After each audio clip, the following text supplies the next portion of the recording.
Bonjour, bonsoir, Bandeko Balandi, Banamboka Congo, Topesi Mirban Sombote, Bisika Bouzali, le Lotozali le 26 mars 2021 plutôt. Mes chers compatriotes, Naibisi Bino Banso, Mbote, Nata Oyo, Nangonga Oyo, Bozolanda, Mediana Bino, la voix du Kivu, la voix des sans-voix, toujours au service du peuple. Mes chers frères, mes chers sœurs, tuye po tolobela makambo, tokolobela makambo ebele, tokolobela nano makambo oyo ya bitumba na kati ya este ya mboka awa, tokolobela pe makambo oyo ya Barwanda ya bitumba na Nord Kivu, Sud Kivu. Pourquoi la guerre? Est-ce qu'il y a-t-il une guerre tribale à l'est du pays? Tokende kolobela yango. Tokende kolobela pe makambo oyo lelo tozoko mona na kati ya mboka bato bazoko faneti nyama. Est-ce que biso population toza na responsabilité to nini? Et puis ceux qui omoni que gouvernement ezate ezosa lelo côté, pourquoi yo mwana mboka okoki kofanda kimia, okoki koloba te ke non na telema na bonde na mboka na ngai? Tokende kolobela pe makambo ya bato oyo bazoko ravitailler ba groupe armée étrangère na kati baza na kati ya gouvernement, mais aza rwandais azoko sala makambo, aza pe chargé ya communication, mais ata mutu moko te azoko inquiéter ye. Yango bandeko bokende kolanda biso, tolobi merci mingi, matondo mingi na makambo nyonso oyo toyebi ke tokozala toujours ensemble. Oui, mes chers compatriotes, tolingi toloba ke dialogue oyo boye dialogue eza na Kinshasa, bakendaki na dialogue na mboka ya Kinshasa, soit disant dialogue intercommunautaire.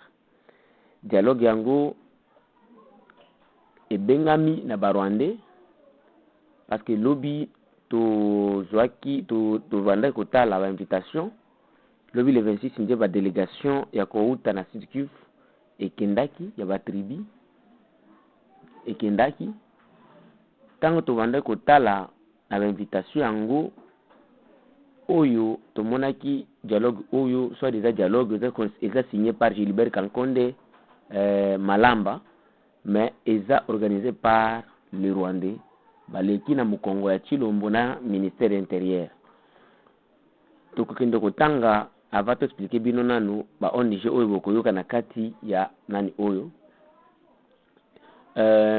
invitation ekomaki boye sous le haut patronage du président de la République, chef de l'État, son Excellence Monsieur Félix Antoine Tshisekedi Chilombo, le ministère de l'Intérieur, Sécurité et Affaires coutumières, en collaboration avec Interpis, ONG Interpis, eza ONG moko ya Barwandais d'abord, de Tutsi, Interpis et ses partenaires ADEPAI, eza ONG ya Barwandais, SVH, eza ONG ya Barwandais, Rio, eza ONG ya Barwandais, et Benevolencia, eza ONG ya Barwandais.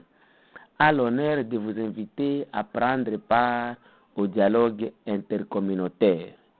Il est initié dans le cadre du projet Fait des routes pour la paix dans les moyens et hauts plateaux d'Uvira, de Fiji et de Mwenga, secteur du Tombwe. Il se tiendra à Kinshasa du 29 au 31 mars 2021 à l'hôtel Béatrice. Fait à Kinshasa le 24 mars 2021, le vice-premier ministre, ministre de l'Intérieur, Sécurité et Affaires coutumières, Gilbert Kankonde Malamba. Mes chers frères, boyebi, à chaque fois que Rwanda basalaka soki bamoni bana mboka bazoko beta bango, parce que bango ndi bakendaka baorganiser bitumba, bayepo babotola mboka na biso. Chaque fois baboni soki moni ke makambo ye munene, bana mboka batelemi baza tellement mobilisés, il ne fait qu'appeler les soi-disant dialogues. Hier, nous avions parlé na bato oyo bazoke na Kinshasa po na kokende na dialogue wana. Babisaki biso ke la voix du Kivu tozokende toyebi population elingi nini. Toyebi eloko oyo population eza nango besoin et jamais tokotika te kino mabele ya mboka ekende. Tokobundela mboka na biso tina suka parce que toyebi ke affaire eza awa eza affaire mabele. Tobisaki bango ke boyebi so congolais tozala na problème te.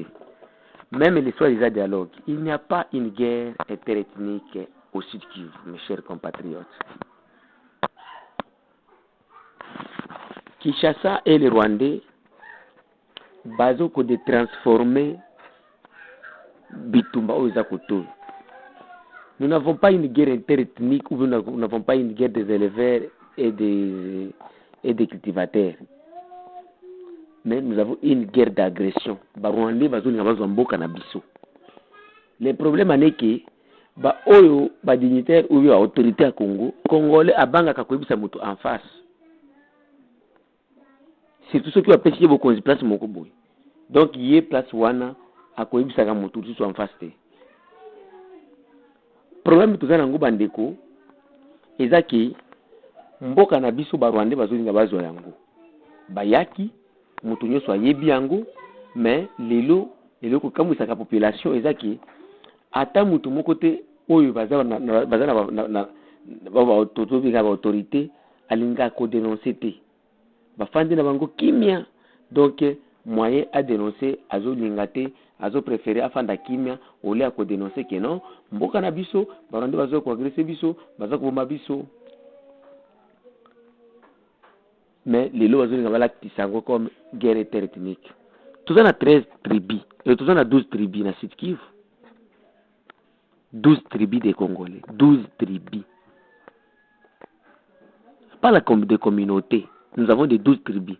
Est-ce que Moutoumou Koki Koya, Koubisanga qui non, tributaire les Obun. Tout le monde a raté sur Congolais. Pourquoi seulement les Rwandais contre les Rwandais contre les Bafuliru, les Rwandais contre les Banyindu, les Rwandais contre les Bafuliru, les Rwandais contre les Barega, les Rwandais contre les Babouyou. Donc, Bango Kaka, pourquoi? Et vous voulez que tout là attaque, non? C'est une guerre interethnique. Non, ce n'est pas une guerre interethnique. Et puis, et là, vous vous bloqué, puis, Nakatiao et moyen plateau du territoire de Fizouvira, ils ont des vérités. Vous ne voulez pas dire la vérité. Et puis, à chaque fois que vous rendez un dialogue, donc, vous avez un dialogue. Soit des dialogues intercommunautaires. Mais les 23, vous rendez 4 personnes à Bijombo. Lobby les 25, vous 2 personnes de Soussou. Moi, si, et Mobali. 4 wanezaki bango tout bazaki basi. Alors, bisoka toka ngamiso. Bisoka torubate. Mes chers frères, mes chers sœurs, congolaises et congolaises, partout là où vous êtes, yebaki bako sayote. Bitumba koto yu gouvernement le vérité.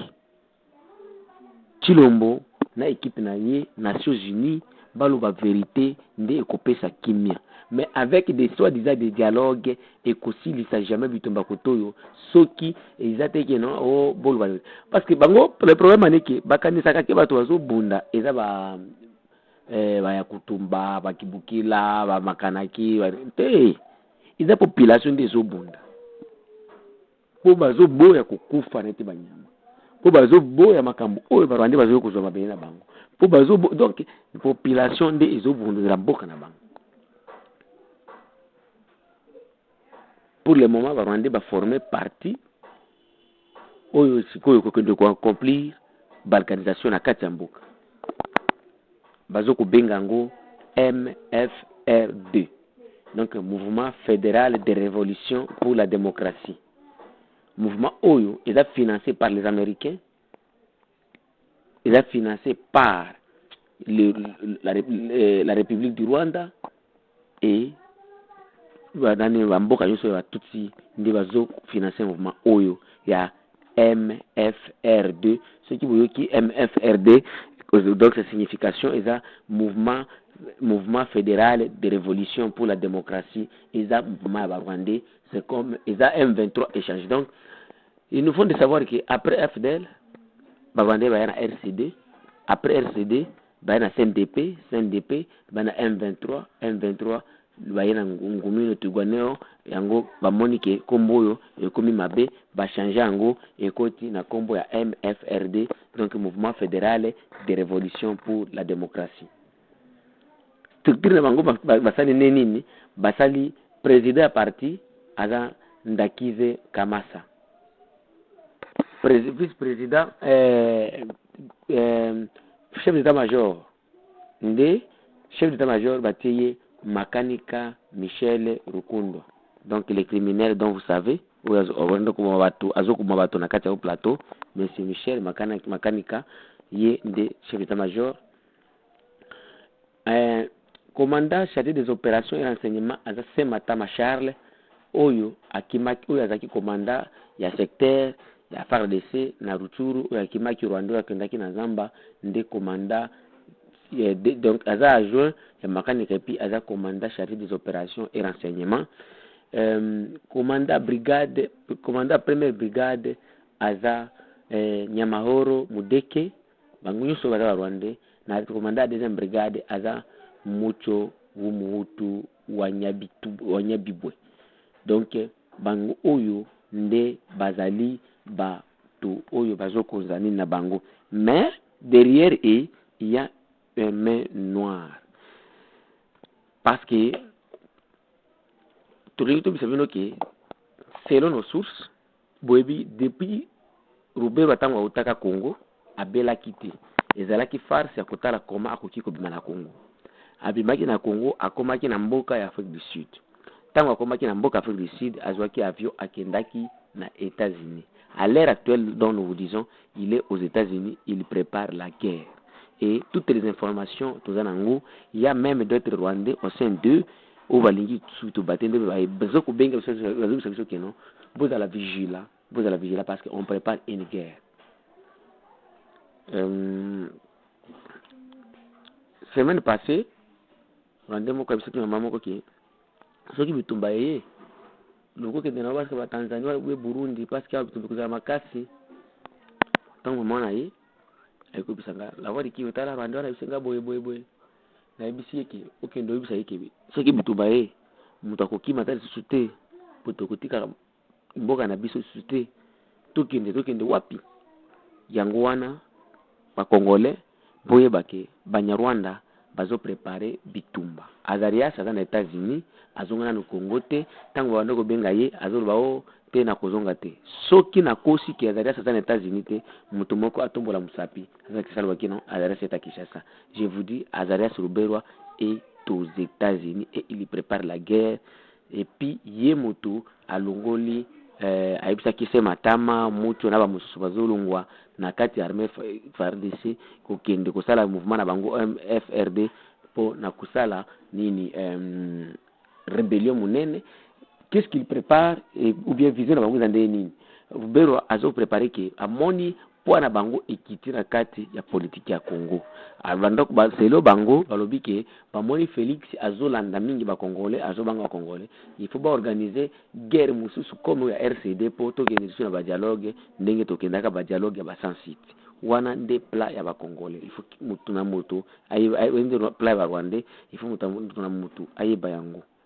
Donc Congolais zala miso fungola miso oyebake il y a une guerre qui se prépare. Rubero il prépare la guerre, et puis tous à la biso qui sont soudés, soutenons nos honorables pa bazana nani na bazana na courage ya ko dénoncer makambo oyo zile kana kati ya mboka, tout soutenir bango, tous à la toujours simana bango po na ko soutenir bango. Et puis il y a aussi d'information. Il y a un certain Bukuru Noiri, c'est quelqu'un qui est pour le moment il est à Kinshasa, qui traverse toujours du Rwanda et Burundi pour et à charger na kokoti sa munitions na à charger na renseignement, à charger na recrutement, ravitaillement et communication.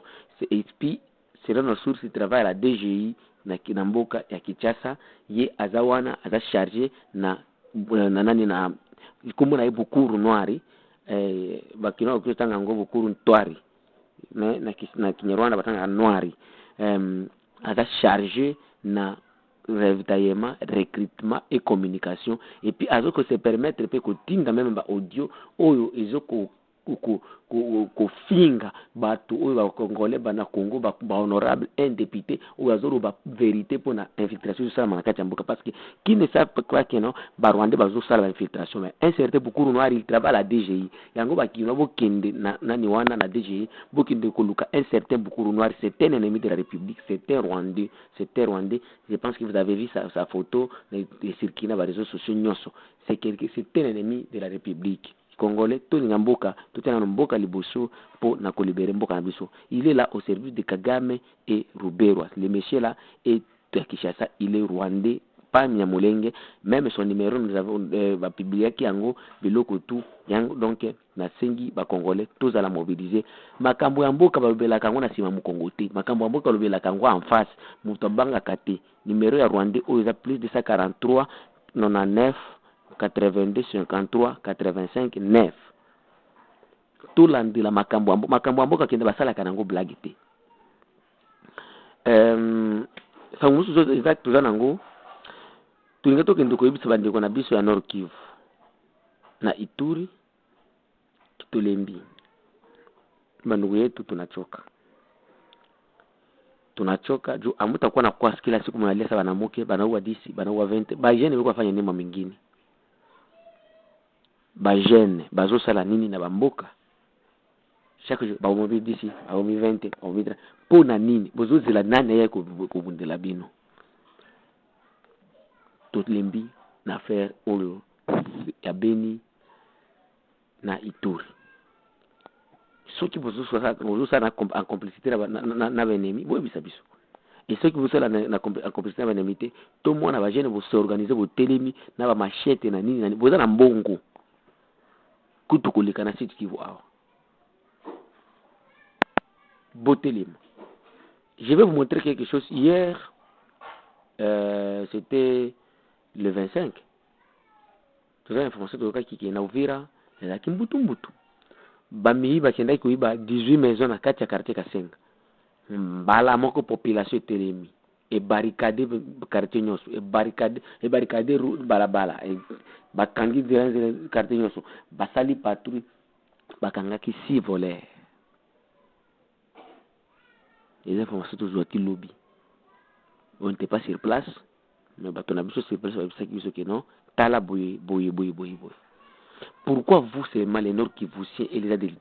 Pourquoi vous avez bino? Et puis vous avez gêné, vous avez pas gêné. Les Nord qui vous peuplez que les sites qui vous non. Vous êtes des hommes aussi comme nous. Botelema, mutako mundela moninga azate. Exactement, il y a Kotelema pour que nous de la mboka na biso. Je vous ai dit, il y a un soi-disant dialogue qui est organisé par les Rwandais à Kinshasa, sous le haut patronage de M. Félix Tshisekedi Tshilombo et Gilbert Kankonde, pour nous distraire biso. Alors, bazo kinde na biso va dialogue pour que les Rwandais bazo bomalisu batokotoyo. Dialogue yango nani akoyoka bino. Et puis la paix, pour chercher la paix à Kinshasa, et koki kusala à l'est, et koki kusala na Kinshasa te. Boya busala dialogue na au plateau. Vrai dialogue ya kuluba verite. Wewe uko mugeni wewe, uheshimie huyu mwami mwenye alikupokeaka. Wewe Munyarwanda tulikupokeaka, badokima hizi naonesha ulinjamu mwaka yenye bien déterminé na ukakula hivi na hivi bakakupokeza hiki. Donc il faut iloku wanande esalama. Yango ekopesa vrai dialogue. Surtout vos ONG ici. J'ai toujours suivi les ONG sur disant Smouf. Ils ne cherchent que des financements. Et pour le moment, si vous n'êtes pas derrière les Rwandais, vous n'aurez pas de financement. Tous les ONG qui ont des financements pour le moment, il faut pas que nous Rwanda. Tout tika ko distraire ba Congolais. Tout tika ko distraire ba Congolais. Les Congolais ne soyons pas distraits. Tout ce qui est distrait. Il est temps de se mettre debout pour défendre notre pays. Nous n'avons pas une guerre terroriste au Congo, c'est une guerre d'agression. Donc ils veulent nous embourber dans des bouts pour que tout bossane. Ce n'est pas une guerre terroriste. Nous avons une guerre d'agression dont les Rwandais et leurs frères et ses alliés, tout du monde, ils se sont réunis pour déstabiliser l'Est du Congo. Et politique ya kokosa totika yango tolobela congolais polele soki ozokende kuna bapesi babega bapesi bapiza ozolia yango na Europe lia ya yo biso bavillageois totika biso tobundela mabele biso pasi tokondima te wende kosilisa biso neti banyama. À l'hôtel Béatrice, les millions de dollars se consomment pour aller mentir aux Congolais que non, ils ont fait un dialogue. Il ne sait que des moyens de l'État pour qu'il va débloquer franc. Donc, nde yango wana ba Congolais, ils ont dit la voix de Kivu, la voix de sans voix.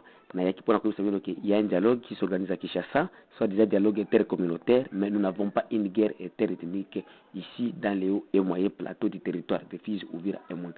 Pour qu'il y ait une paix durable, il faut qu'on se dise la vérité, rien que la vérité, et batika ba cesser de transformer l'histoire en mboka. Yango wana et puis ba Rwandais bandi makeno bango baza ceux qui va côté ba Congolais baza ba Congolais par acquisition. Ils ne sont pas des Congolais d'origine, ils n'ont pas la terre au Congo, ils n'ont pas de chefs coutumiers. C'est ça la conclusion pour qu'il y ait la paix à l'est du Congo, au sud Kivu, dans les hauts et moyens plateaux du territoire. Pour avoir la paix dans les hauts et moyens plateaux du territoire des Fizi, Uvira et Mwenga, c'est une petite chose, rien que la vérité. Rien que la vérité, de couper ça. Et puis couper ça, ça qui met en Katiamboka. Ils étaient qui bouquent na Kinshasa, bouquent na Bakaro, je ne sais pas où. Ceux qui vous continuer au cours na kati ya makambo na bino wana, donc vous ne faites que échouer. Vous ne faites que échouer ndembo zo salango. Parce que boya bolu ba vérité, ba toloba déjà vérité ba memo ezali. Les Rwandais nous avions accueilli les Banyarwanda. Donc yambaki bango boye, bon bini Banyarwanda ndenge vulu bolingi bozala ba Congolais. OK, pas sinon nationalité mais vous êtes Congolais par acquisition, pas d'origine. Vous avez la limite à quoi place boye. Vous êtes Congolais par acquisition. Dima nanu